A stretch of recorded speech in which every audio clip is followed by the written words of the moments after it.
Sky tracks world airport awards 2026 में ना Delhi international airport यानी अपना डाई उसको भारत और दक्षिण एशिया का सर्वश्रेष्ठ हवाई अड्डा चुना गया है। अरे वाह, फिर से? हाँ, और सबसे बड़ी बात यह है कि जीएमआर ग्रुप का ये जो एयरपोर्ट है इसने लगातार 8वें साल ये सम्मान हासिल किया है। मतलब 8 साल तक नंबर 1। लगातार 8 साल तक शीर्ष पर रहना, ये कोई छोटी बात नहीं है। राइट। यहाँ जो सबसे दिलचस्प बात है ना, वो है इसका ऑपरेशनल एक्सीलेंस, यानी इनका कामकाज संभालने का तरीका। देखिए, एक हवाई अड्डा किसी छोटे शहर से कम नहीं होता। रोजाना लाखों यात्री आ रहे हैं, उनके सामान की पूरी सिक्योरिटी देखनी है, उड़ानों का टाइमिंग मैच करना है, और वो भी बिना किसी बड़ी रुकावट के। बिल्कुल।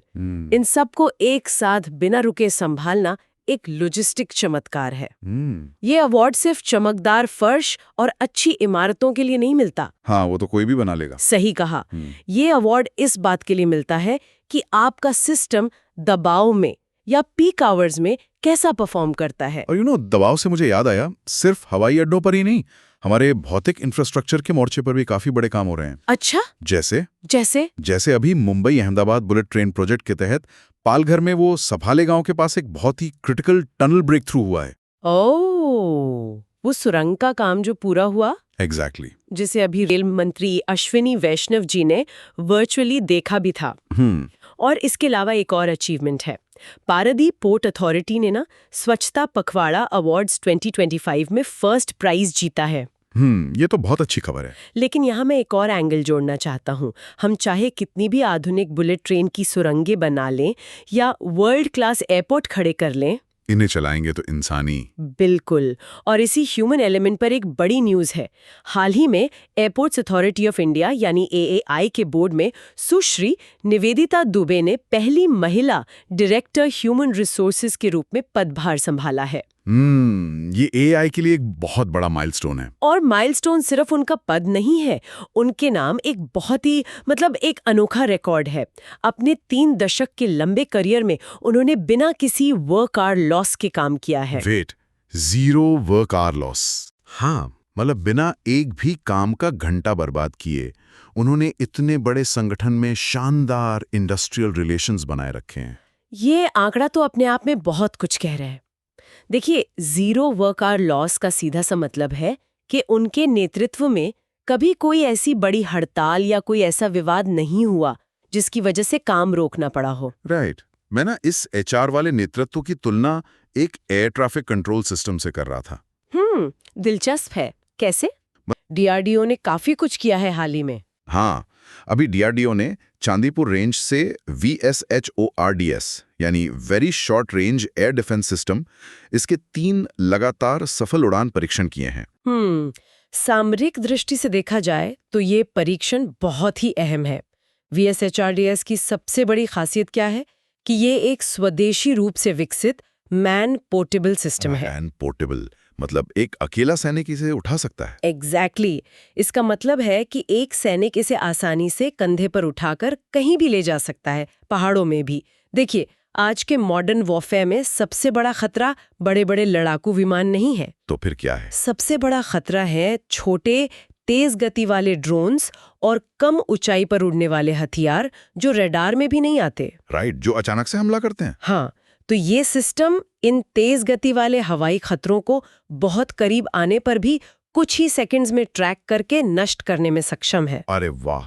और इसके साथ ही एक और मिसाइल परीक्षण हुआ है जिसने मेरा ध्यान सबसे ज्यादा खींचा है, SFDR तकनीक का सफल प्रदर्शन। सॉलिड फ्यूल डक्टेड रैमजेट, ये बहुत ही एडवांस्ड टेक है। हाँ, और जहां तक मेरी थोड़ी बहुत भौतिकी की समझ है, जो पारंपरिक मिसाइलें होती हैं ना, वो अपने साथ ईंधन तो ले ही जाती हैं, साथ ही उस ईंधन को जलाने के लिए भारी भरकम ऑक्सीजन मतलब ऑक्सीडाइजर भी ले जाती हैं। बिल्कुल सही। जिससे उनका वजन बहुत बढ़ जाता है। तो क्या ये जो नया रैमजेट इंजन है, ये उस वजन वाली समस्या को हल कर देता है? आपने बिल्कुल सही पॉइंट पकड़ा है।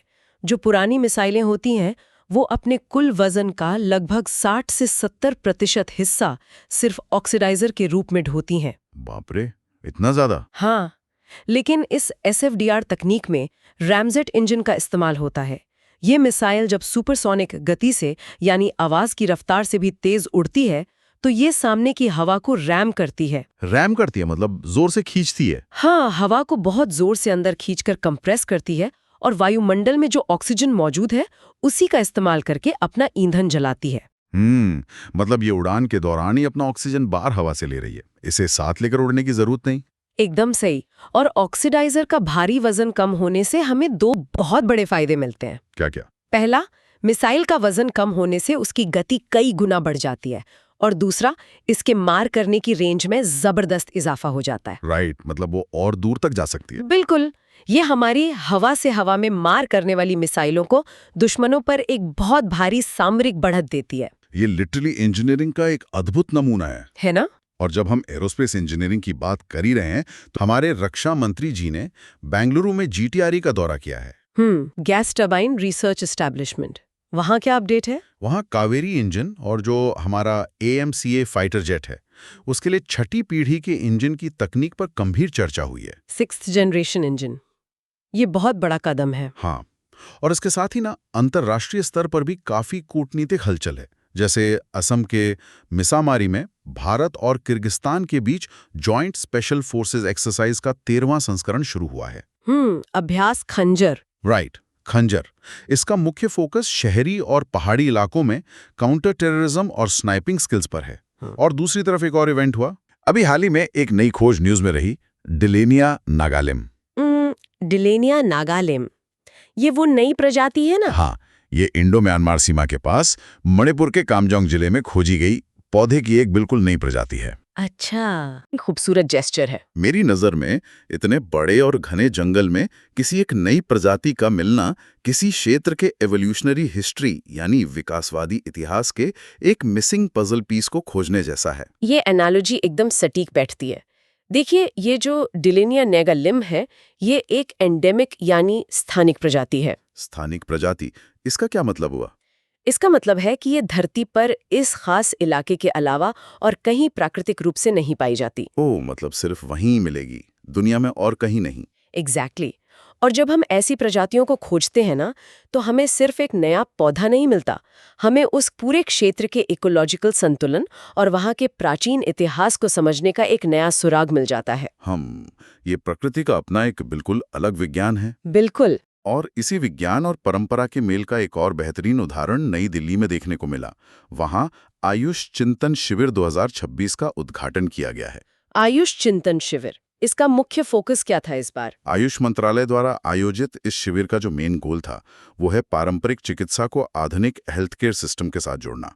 और इसकी थीम बड़ी दिलचस्प थी, heal in India, heal by India. Bharat में उपचार, भारत द्वारा उपचार, बहुत ही पावरफुल थीम है।